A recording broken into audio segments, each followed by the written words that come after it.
positions, they're certainly welcome to reapply at some point, but they would have to wait for an open position to be considered. No contract, no peace! But these folks disagree. Those are our jobs, and we will have them back. Well, the families being on our side is a big factor. Their loved ones is who we took care of, and to know that they support us and stand beside us, you know, is a big help. We have here is our food pantry, and all this food was donated from all over the state of Illinois from different unions. We've got them in individual bags to pass out to all the strikers here. Well, I've been going out in the community, talking to people, going door to door, putting signs in the yards. I believe in being paid what you're worth. I don't like the way they privatized it. Well, I come out and join them because I think they're right. They need better wages. They need benefits. You can't live on minimum wage when you've got a family. Some of them are on public aid, so I understand, and they want off, and they can't even make enough to get off of public aid. And we had signs on the lawns at literally hundreds of houses, the sign saying that that household was in support of the ANA strikers. The strikers will continue to protest, even writing down the names of those crossing the picket line to later find out where they live and go and talk to them about the union's concerns. A lot of times when you go on strike, you worry that after a week or two, some of your strikers will weaken and cross and your numbers might diminish. The exact opposite has happened here.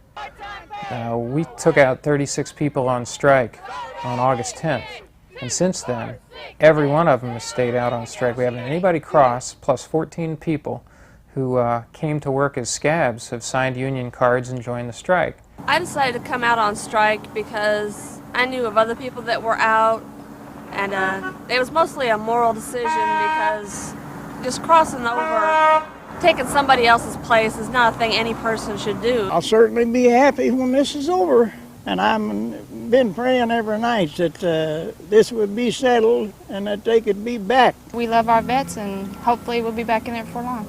Jean Wise's father is a patient in the ANA Veterans Home. She says since replacement workers took the place of striking union members, care has gone downhill, and she's calling for help. There are all kinds of things that we need to let the people of Southern Illinois and the state of Illinois know about what is happening at the facility in ANA. Why do we want it? Contract! When do we want it? Now! Striking ANA Veterans Home workers took their cause to the governor and fairgoers at the Illinois State Fair today, passing out balloons and flyers supporting their cause.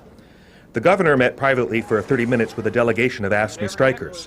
While critical of the governor's decision to privatize the home's operation, strikers were satisfied that they made it clear to the governor that they were determined to see their cause through and they would not back down. When he heard what the conditions were like and that the wages were so low and that people didn't have health insurance for their families, even he became sympathetic to their cause, and if the company wanted to continue doing business with the state, that they'd better settle this strike.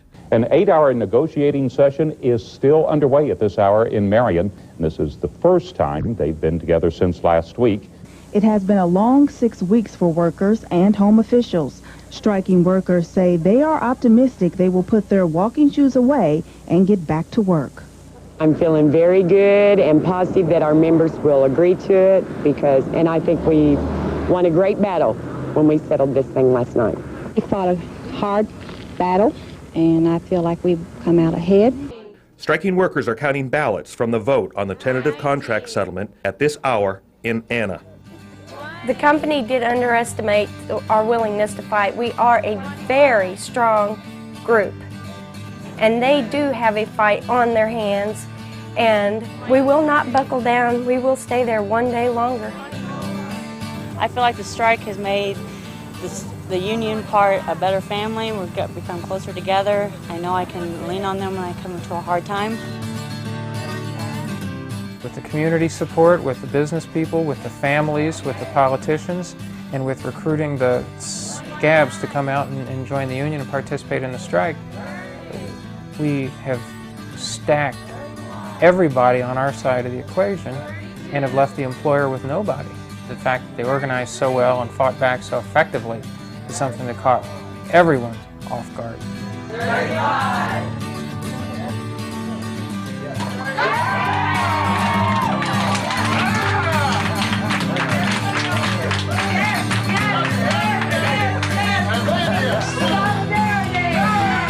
This employer is accustomed to viewing workers as kind of like Dixie cups, where you just use them up and throw them away and get another one. I don't think it ever occurred to them that a bunch of predominantly female minimum wage workers in Southern Illinois could take them on and beat them. Ironically, the administrator who had threatened people that they would lose their jobs if there was a strike ended up being removed from her job as a result of the strike when the company realized that there was such bad blood between our members and the administrator, and she had so botched the relations with the union that she was removed from her job. So she was right. There was going to be job losses, but she was just wrong about who it was going to be. The 3-year agreement provides average pay increases in excess of 60%. In addition, workers will get health insurance with 90% of the premium paid by the company. As part of the agreement, all strikers will be immediately reinstated to their jobs and replacement workers will be terminated. Left people that we cared a lot about, and now it's going to be a happier day to walk back in and to take care of the guys that we had to leave behind. The important lesson of the ANA strike is that we've got to have many weapons in our arsenal if we're going to be successful in this strike against privatization. This strike was not only important for the people who work at ANA, but was important for every one of our members who works in the public sector in Illinois, because we sent a strong message that they can't take away our work and run away and hide, that we are going to pursue employers, we are going to insist that the people who perform the work, whether they work for a public agency or a private agency that's publicly funded, that those workers are going to be treated with dignity and respect. And if those companies are not willing to be forthcoming, we are going to take them on, and we are not going to let governments off the hook.